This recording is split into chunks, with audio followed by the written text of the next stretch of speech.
Bonjour, bonjour à toutes et à tous, bienvenue sur KTV Kwezi FM le 106.9 pour un temps de parole toujours en direct à la radio et à la télévision. Ramlati Ali, elle est avec nous, Madame le député, bonjour. Bonjour Patrick, bonjour tout le monde, bonjour à nos auditrices, auditeurs. Ouais.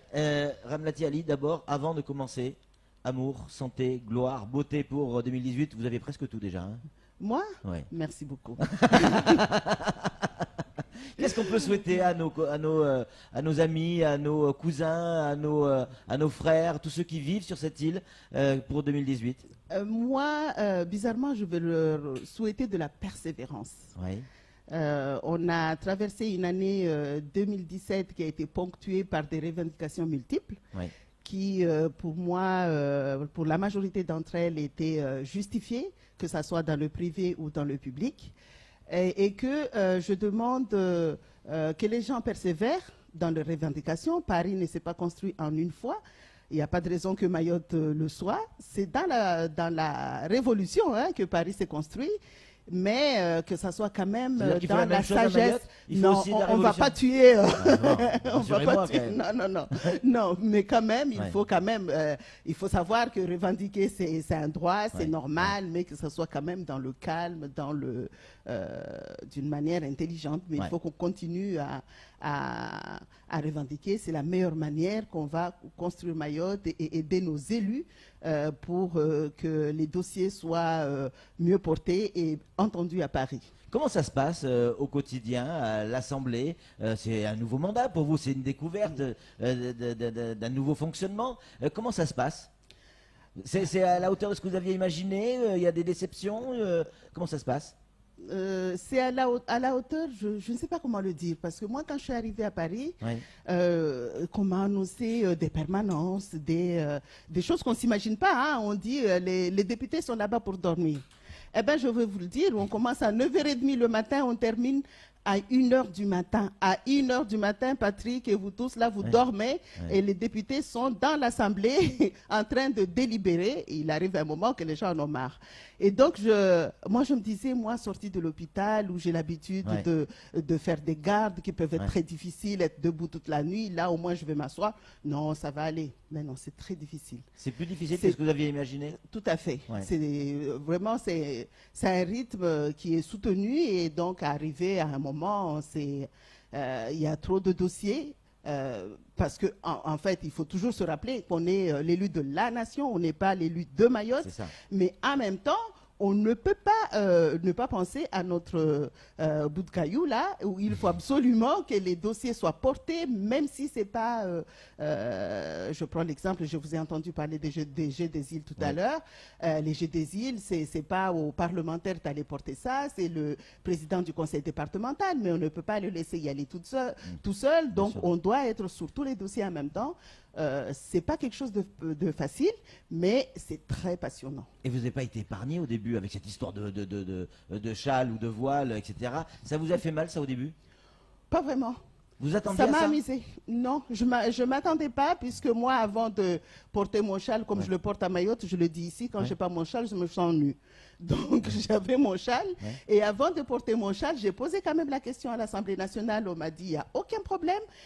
Vous pouvez porter l'obligation de tenue. C'est les agents de l'Assemblée nationale qui ont une obligation de tenue.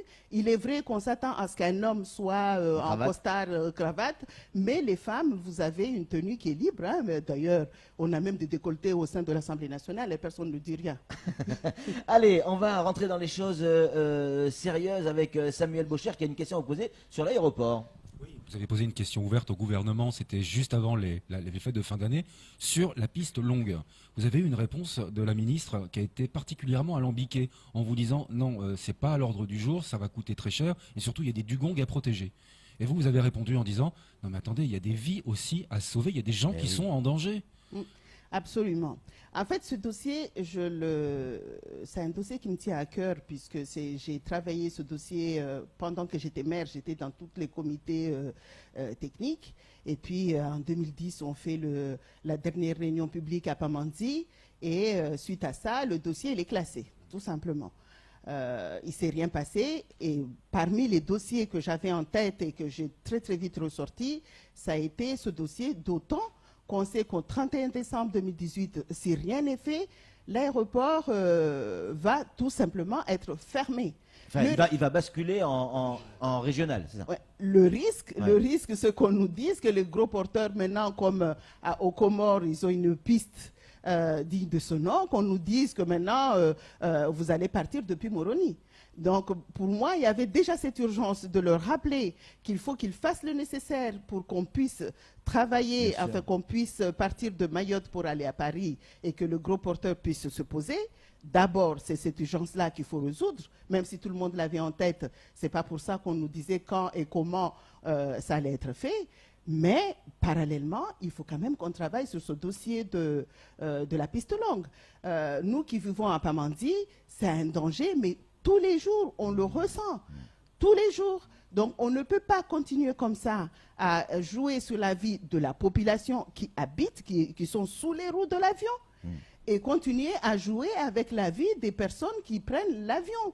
Parce que c'est un danger, mais je pense que après ma discussion, la dernière fois qu'on a vu l'avion tourner pendant 30 minutes avant de pouvoir se poser, il se trouvait que 15 jours avant, j'étais au ministère des Transports et j'y ai passé 2 heures de temps à plaider pour cet aéroport et à leur expliquer qu'on ne peut pas, la vie des dugongs, moi je veux bien, mais je pense que la vie des humains sont encore, moi je dirais, plus importants que la vie des dugongs. Et qu'est-ce que vous avez eu en retour? Je sais qu'on peut faire des choses. Qu'est-ce que vous avez eu en retour? Ils sont en étude.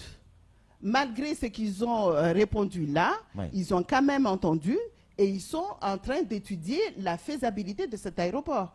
De vous à moi, la réalité, c'est que les caisses de l'État étant vides, on nous promène.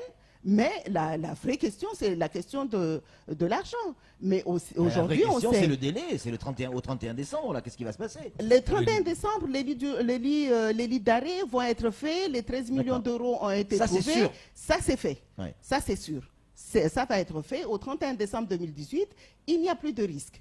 Par contre, pour la piste longue, ils sont quand même à l'étude et sortis de cette réunion avec le cabinet le directeur de cabinet de la ministre. J'ai rencontré mon collègue Mansour Kamardine, on en a parlé, et puis après ma question, on en a reparlé avec Mansour Kamardine et avec Tani et Hassan Abdallah, qu'on va en faire notre sujet. Il faut absolument que toujours solidaire là-dessus. Toujours solidaire, et il n'y a pas que sur ça d'ailleurs. Samuel, rapidement. Toutes les études, elles ont été réalisées. Les études de faisabilité, en plus la population a été consultée, on a choisi le scénario numéro 2. C'est juste la faisabilité financière qui manque. On est bien d'accord. Aujourd'hui, comme j'ai eu l'occasion de le dire ailleurs, qu'à partir du moment où j'ai posé cette question à Paris, quand même les gens en parlent de plus en plus. Et les techniciens qui savent de quoi ils retournent commencent à me parler et on m'a donné une possibilité pour préserver ces fameux dugongs et que la piste soit faite quand même parce qu'il y a une possibilité que l'Europe puisse payer à plus de 80%. Donc on ne va pas lâcher là-dessus. On nous parle d'une marche en petite terre le 20 janvier pour la piste longue, vous êtes au courant? Oui. Oui, je l'ai appris, Facebook. Aujourd'hui, Facebook nous dit tout. Donc, certaines choses en tout cas. Donc, vous y serez? Pas forcément. Pas forcément.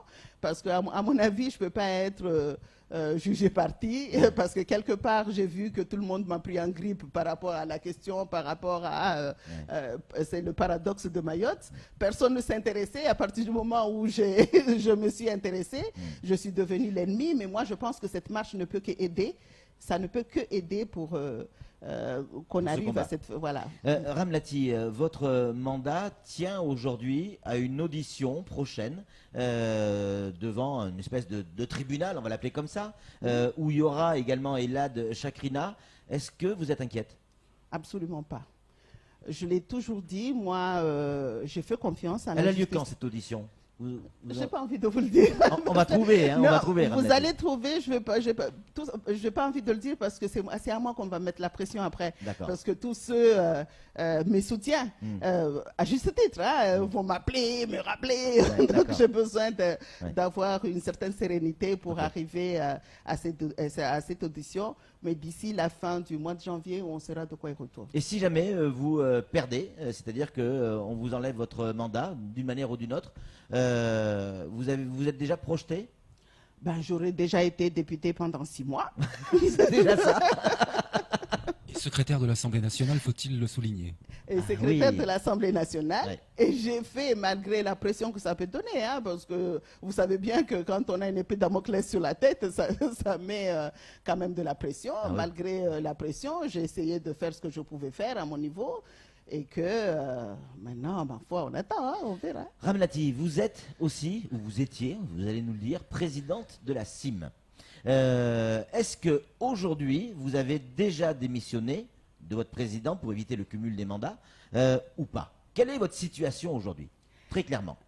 J'ai démissionné non pas pour éviter le cumul des mandats, puisque dans la mesure où j'ai encore ce recours qui n'a pas été, on n'a pas eu le verdict, je peux encore rester jusqu'à un mois après le résultat final, si j'étais confirmée sur mon poste. Donc c'est pas le cumul, mais j'ai passé mon temps. D'abord, je pense que j'ai fait des choses intéressantes à la tête de la CIM. Je suis arrivée sur une situation où il y avait quand même un danger et qui n'était pas des moindres puisqu'on était déficitaire. Et aujourd'hui, la situation s'est arrangée. Je pense que j'ai fait mon temps et qu'il faut passer le flambeau. Donc est-ce que oui ou non vous avez démissionné? J'ai démissionné. Ah, c'est Je ne bien. suis plus la présidente de la CIM. Donc à la minute où On on a parle, eu- il n'y a plus de présidente à la CIM. Absolument. On a eu un conseil d'administration hier à la CIM que j'ai présidé, mais en tant que président de séance. D'accord. Mais pas en tant que président de la CIM. La présidence de la CIM, on va voter en avril 2018 parce que je reste quand même dans le conseil d'administration puisque le nouvel actionnaire qui est la SNI SNI, ouais. m'a demandé de rester en tant que personnalité qualifiée. D'accord. Donc on n'aura pas de président ou de présidente jusqu'en avril, mais vous allez tout de même faire l'intérim, en quelque sorte. En quelque sorte, mais en réalité, Ouais. la gestion de la CIM, c'est pas la présidence qui le fait, C'est mon c'est droit. le directeur général. Bien sûr. On ne peut pas se passer de directeur Ah général. Par contre, d'un président de la CIM, on peut tout à fait se passer. Oui, encore qu'il y a Alors, des grandes orientations. Hein. Alors, une petite question, si vous me Bien permettez. sûr, Sam. Moi, dans France Mayotte, aujourd'hui, je vous mets en photo,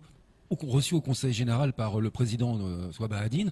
Il vous reçoit en qualité de présidente de la CIM. Mais il y a M. Mandroa qui est à côté de vous, donc ça peut se comprendre. En fait, vous soutenez encore la CIM, vous assurez l'intérim, et c'est Mandroa derrière qui fait la gestion. Je soutiendrai toujours la CIM parce que d'abord, la CIM, c'est Mayotte. La CIM, c'est ça qui a construit Mayotte. Et c'est d'ailleurs pour ça que j'y étais.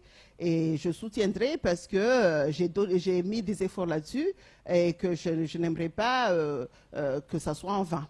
Donc, je suis allée voir le président du conseil départemental, effectivement, du département, Ouais, on n'est plus conseil départemental, pour lui parler de la CIM, des urgences qu'il y a, et puis leur demander, encore une fois, leur soutien. Ce sont des actionnaires, c'est le deuxième actionnaire de la CIM, et il faut absolument que les gens s'investissent au niveau de la CIM. Qu'est-ce que vous pensez? Quel est votre regard sur le nouvel actionnariat de la CIM, celui actuel et ce qui est en train de se tramer? Quel regard vous portez là-dessus? Est-ce que vous avez des inquiétudes? J'en ai, je ne peux pas dire que j'en ai pas. C'est quand même des professionnels Oui, du logement oui, qui ont beaucoup d'argent. oui. Mais ce qui me fait peur, moi, c'est que la CIM, c'est le seul acteur pour la construction de Mayotte. C'est pas comme à La Réunion où il y a les HLMR et CITER et Ouais. tout ça. Ici, on n'a que la CIM. Donc, moi, ma hantise, c'est de voir les décisions prises depuis Paris. pour Mayotte. Donc ça, c'est quelque chose qui me fait très peur. Et d'ailleurs, je me suis ouverte au niveau des Outre-mer. Et puis, vis-à-vis du président que je connais bien de la SNI, je leur ai dit que ça, c'est quelque chose que je n'accepterai pas et qu'à chaque fois qu'il y a des choses qui vont se passer dans ce sens-là, ben, ils me trouveront à travers de leur chemin. Oui, mais s'ils sont majoritaires, Ramlati, Madame le député, pardon, s'ils sont, je vous aime bien. Oh, je suis Ramlati. Vous restez Ça me va Ramlati. très bien, Non, ça me va très bien. S'ils sont majoritaires, c'est les boss, c'est les patrons. Oui, mais nous, on a la population, donc on est les boss Ouais. aussi. Donc Ouais. là, non, mais c'est là où la population, il faut qu'ils comprennent qu'à un moment, il faut qu'ils fassent confiance à leurs dirigeants qu'ils ont élus et qu'ils soutiennent ces personnes-là pour que les dossiers soient entendus. Donc, il est vrai qu'ils sont majoritaires et là, pour le coup, ils sont réellement majoritaires. Ça, c'est clair. Voilà. Mais on a quand même, nous, les locaux, cette force où on a cette population derrière nous. Ouais. Parmi les inquiétudes de la population, notamment pour ce nouvel actionnariat, c'est la politique qui pourrait imposer. La SNI, bon, on sait, ils s'intéressent plus au logement social tel qu'on le connaît aujourd'hui. C'est pas trop ça qui les intéresse. C'est plus des bâtiments à plusieurs étages, pas forcément HLM, mais en tout cas on va appeler ça comme ça. La population, en tout cas certaines personnes, s'inquiètent de ça. On dit nous on peut pas vivre dans des HLM. C'est pas notre vie, c'est pas notre culture. On peut pas dire à une vieille dame, allez tu sors d'ici parce qu'on va construire un bâtiment et tu vas vivre dans un HLM. Ça va être compliqué. Et c'est plutôt leur politique. C'est plutôt leur politique, mais en même temps, Patrick, il faut quand même à un moment que les Maoris se posent les vraies questions. La vraie question, c'est quoi? C'est qu'aujourd'hui, on sait tous que Mayotte, c'est pas 260 000 habitants, c'est plus que ça. Donc même vous êtes pas d'accord avec Moi, l'INSEE? je ne suis pas d'accord avec l'INSEE. Absolument pas. Et qu'il faudrait que tout le monde puisse habiter à Mayotte. Ouais. Et le foncier, pour nous, moi je dis, il est en hauteur.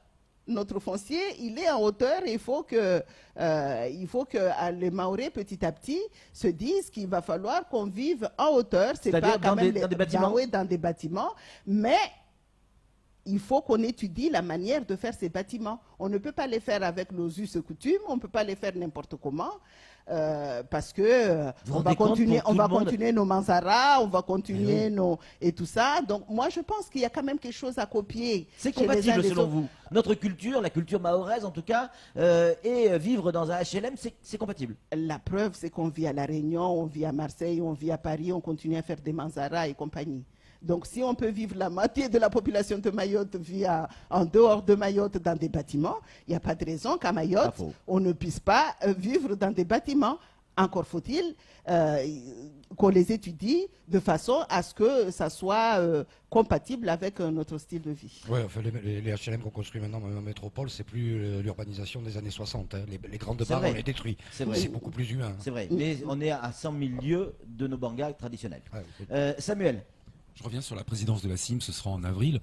Tout a été dit par nos invités et n'importe quoi parfois. Est-ce que vous allez soutenir Hidaya Afidou, l'actuelle présidente du SIAM? On vous prête, du SMIAM, pardon. On vous prête un soutien inconditionnel à Hidaya.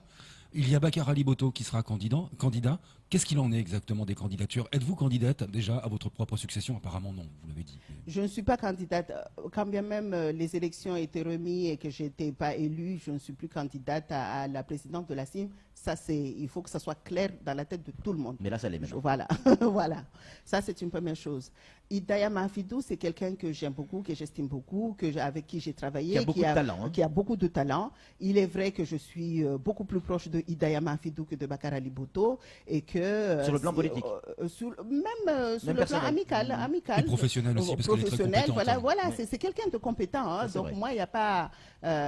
j'ai pas d'arrière-pensée dessus. Maintenant, il y a la question du SMIAM qui se pose avec les actions du SMIAM.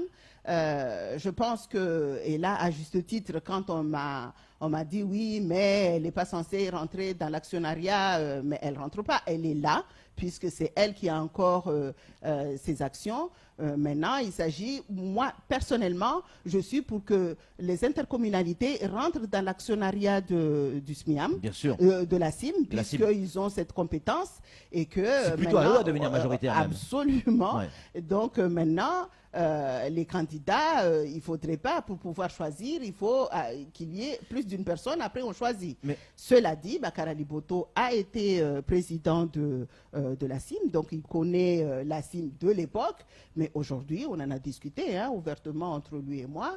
Je ne vois pas d'inconvénient qu'il prenne cette présidence à condition qu'on se rapproche un peu plus du DG. Ramlati, on termine, je sais que Flo est en colère parce qu'on est en train de dépasser, mais c'est tellement important. Et il n'y a pas un problème avec le SMIAM quand même. Il ne fonctionne plus, il n'est pas dissous, et il est représenté à la CIM, il a droit de vote à la CIM, alors que le SMIAM ne fonctionne plus. Même si ça ne fonctionne pas, ta maison reste ta maison. Ta propriété reste ta propriété. Ouais. Je veux dire, ces actions-là, ça lui appartient aussi. Oui, mais il y a une liquidation en cours. La liquidation, tant qu'elle n'est pas faite, d'ailleurs, c'est ce que j'ai répondu à tous les détracteurs. J'ai dit, le département peut acheter ces actions, et bien qu'il le fasse. Les intercos, ils peuvent les acheter, et bien qu'ils le fassent. Et pourquoi ils ne le font pas? Voilà, toute la question est là. Pourquoi ils ne le font pas? Donc, tant que ce n'est pas fait, on ne peut pas dire à la présidente du SMIAM que tes actions sont tes actions, tu les as encore, mais tu n'as pas le droit de siéger. Ouais. Et les élus du SMIAM touchent encore des indemnités puisqu'ils existent. Ils existent et alors continuent que le à travailler. Et que Ils continuent. La dissolution, figurez-vous que l'État avait nommé des liquidateurs. Ces liquidateurs ont tourné en rond et ils n'ont rien fait. Et donc maintenant, ce sont les délégués du SMIAM qui sont en train de faire quelque part cette liquidation. Donc ils continuent à travailler. Donc c'est normal qu'ils touchent une indemnité. Tout à fait. Merci beaucoup, Ramlati, d'être venu sur ce plateau. On aurait aimé encore vous garder quelques heures. On a plein de questions. Mais vous reviendrez, c'est promis. Hein. Merci, Madame le député, d'être venue sur ce plateau. C'est tout pour ce temps de parole. Tout de suite, la suite de nos programmes.